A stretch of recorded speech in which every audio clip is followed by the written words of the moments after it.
नमस्कार दोस्तों, स्वागत है आपका हमारी एक और वीडियो पर। धुंधलके में डूबा हुआ एक पुराना टूटता हुआ हवेली के अंदर हर कोने में सन्नाटा पसरा हुआ था। बस कभी कभी सुनाई देती थी हवा की सनसनाहट। लेकिन आज की रात कुछ अलग थी। शहर के एक कोने में रहने वाला परिवार इस हवेली के बारे में कहानियां सुनता आया था। वे कहते थे कि इस हवेली में एक बुरी आत्मा का वास है जिसे कामिनी कहा जाता है।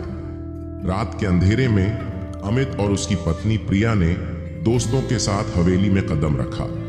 उत्सुकता और रोमांच ने उन्हें यहां खींच लाया था। हवेली के अंदर घुसते ही ठंड ने उनके रोंगटे खड़े कर दिए। यहां कुछ अजीब है, प्रिया ने कांपती आवाज में कहा। जैसे ही वे आगे बढ़े, अचानक से हवेली की बिजली चली गई और पूरा माहौल और भी डरावना हो गया। अचानक से एक चीख सुनाई दी, मानो कोई दर्द में हो। ये आवाज कहां से आई? अमित ने कहा और वह आवाज के पीछे पीछे चल पड़ा। प्रिया और उनके दोस्त भी पीछे पीछे चलने लगे।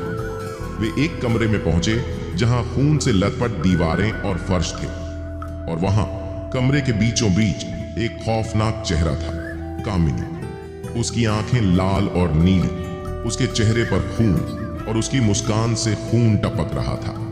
कामिनी ने धीरे धीरे अपनी आंखें उठाईं और उनकी तरफ देखा। सबके दिलों की धड़कनें रुक गईं। तुम लोग यहां क्या कर रहे हो? कामिनी की आवाज मानो दिल को चीर देने वाली थी। अमित ने हिम्मत जुटाकर पूछा, तुम कौन हो?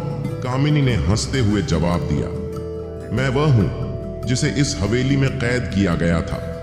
अब तुम भी मेरे साथ यहां रहोगे। इसके बाद कामिनी ने अपनी खौफनाक शक्ति से उन सभी को हवेली में बंद कर दिया। वे चीखते चिल्लाते रहे, लेकिन उनकी आवाज हवेली की दीवारों से बाहर नहीं जा सकी। आज भी कहते हैं कि उस हवेली के अंदर से चीखें सुनाई देती हैं। लोग कहते हैं कि जो भी वहां जाता है कभी वापस नहीं आता, और हवेली में कामिनी की आत्मा अभी भी भटकती है, नए शिकार की तलाश में।